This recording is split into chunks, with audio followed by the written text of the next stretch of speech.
BIONICLE, Journey's End. Written by Gresh. Recording by Nemetron. Chapter 7. Gresh's plan was simple. While Akar, Kina and the rest distracted Makuta as best they could, he would try to slip by the robot unnoticed and find a way inside it. It was true that the Glatorian were too small to pose any real threat to the invader, but Gresh hoped that by focusing their Thornax launchers on joints and other potentially weak spots, they might at least annoy the enemy. Once inside, Gresh would secure the entry point and the other Glatorian would join him, smashing whatever they found inside. With this in mind, the Glatorian charged. Halfway to Makuta, Kina broke off with one squad and Akar with the other, while Gresh veered to the west. As soon as they were in range, the Glatorian began firing their Thornax at the ankle joint of Makuta's left leg. "Concentrate your fire," shouted Akar.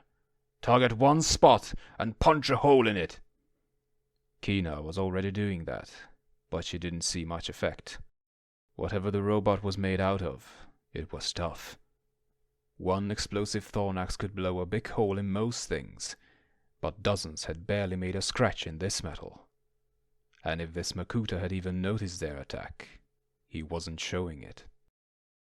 "Well, okay," thought Kina. "If he hasn't noticed us, maybe he won't notice Gresh either." That did indeed seem to be the case. Gresh had made it all the way to the foot of the massive robot without being stepped on, blasted or pulverized. Better still, he had found what appeared to be a hatch in the side of the appendage. Now the only challenge would be getting inside, and surviving whatever might be in there. Makuta may not have acted to stop Gresh and the others, but he did know they were there. His sensors had recorded their approach, and his damage control systems were monitoring the effects of the Thornax explosions. None of this came as a surprise. Makuta knew that Matanui would somehow manage to find followers. No doubt they would be as foolhardy as the Toa and Matoran had been, and throw themselves into danger on his behalf. Like Matanui, these heroic souls were predictable. By now, it really took no effort for Makuta to think 2 steps ahead of them. As soon as he laid plans for an attack on Barra Magna, he mentally ordered his forces inside the robot to move out. By now, large numbers of Rakshi and Skogdi warriors were assembled, ready to be unleashed on the desert. He had just been awaiting the proper time. That time was now. Gresh had found a stress point in the hatch, apparently damaged by some past impact. A few well-placed Thornax might make an opening. He was just taking aim for his first shot when a hissing sound came from the hatch. The next instant, it began to slowly open. Instinctively, he took cover behind a nearby rock. What he saw next was staggering. A horde of armored figures charged out of the hatch. In the lead were vaguely reptilian-looking creatures of all different colors, although yellow seemed to be the most common hue. Each carried a staff. Right behind them came some of the strangest beings he ever saw. Warriors with huge jaws and weird serpent-like external spines lined with spikes. These were armed with swords, axes, and other hand weapons. With hisses and howls, the invaders charged across the sands. They slammed into Akar and Kina's band, battering their way past startled Glatorian. The finest fighters on Barra Magna fell before the savagery of Rakshi and Skogdi. "Pull back!" Akar yelled. "Regroup!" Kina levered her vapor trident at one of the yellow Rakshi and launched a powerful jet of water at it. Twin beams of heat vision flashed from the eyes of the foe, turning the water into steam. For a moment, Kina could not see her enemy through the cloud. Then the Rakshi came barreling out of the fog and smashed into her, knocking her off her feet. Dazed, Kina raised her trident to defend herself. The Rakshi's heat beams turned the weapon too hot to handle, and she dropped it with a cry. The creature drew back with his staff to deliver a killing blow. Suddenly, there was a horrible crunch, and the Rokshi's head went flying. A car grabbed Kina's hand and hauled her to her feet. "It got in the way of my sword," he said, smiling. "It won't do that again." The Rokshi's armored helmet hit the sand and tumbled to a stop. A moment later, a revolting slug crawled out from inside it. "What is that?" cried Kina. A car aimed his sword and hurled a blast of fire, incinerating the slug. "Whatever it is, was. It's not anymore." Kina scooped up her trident just in time to parry the attack of a Skagdi.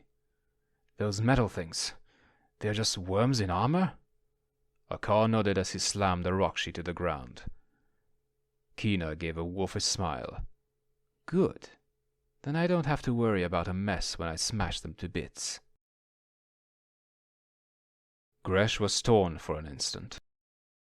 Did he go help his friends, or take advantage of the opening to get inside the Makuta robot? Then he realized there was really no choice at all. Kina and Akar would put saving the world first. He had an opportunity to do that, and he wasn't going to waste it.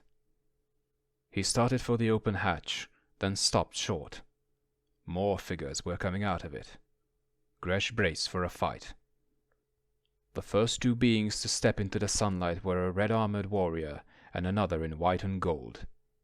Gresh greeted them with a cyclone that slammed them against the metal. Before he could follow up, a blast of light blinded him.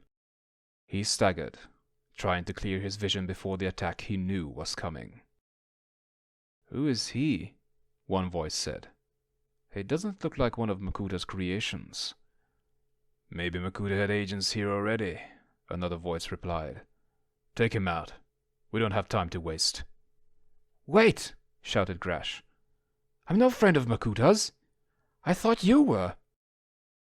The glare was starting to fade now, and Gresh could make out the shapes of dozens of warriors streaming from the hatch. One came up and grabbed his arm. "So those are your pals out there fighting the Rokshi?" asked Tahu. "Yes," Gresh answered. "But what are Rokshi?" "We call them the Sons of Makuta where I come from," said Tahu. "They're killers, and your friends are in more trouble than they know." He turned back to the warriors, large and small, who stood behind him. "Let's go. These people need our help." Tahu looked over his shoulder at Gresh. "You coming?" "I'm going inside," the Glatorian replied. "I have to stop this Makuta." The white and gold warrior Takanuva laughed. There wasn't any humor in the sound. "What do you think we've been trying to do for months? You can't do any good in there. You'll just get yourself killed. So stay here or fight with us." "Then I'm with you," answered Gresh, already racing toward the battle. "Let's do this!" "Eager sort, isn't he?" asked Takanuva, following behind. "Yeah," chuckled Tahu. "Reminds me of you." Takanuva laughed. "I guess I was like that, wasn't I?" he said, looking back at Tahu. Then he stopped in his tracks. Tahu wasn't moving. He was standing in the middle of the sand, staring straight ahead, as if in a trance. Takanuva ran back to him and started to shake the tower of fire. "Hey, Tahu," said Takanuva. "What's the matter? Come on, speak to me." But Tahu couldn't hear him. From high up on a rise, Stronius watched the battle below.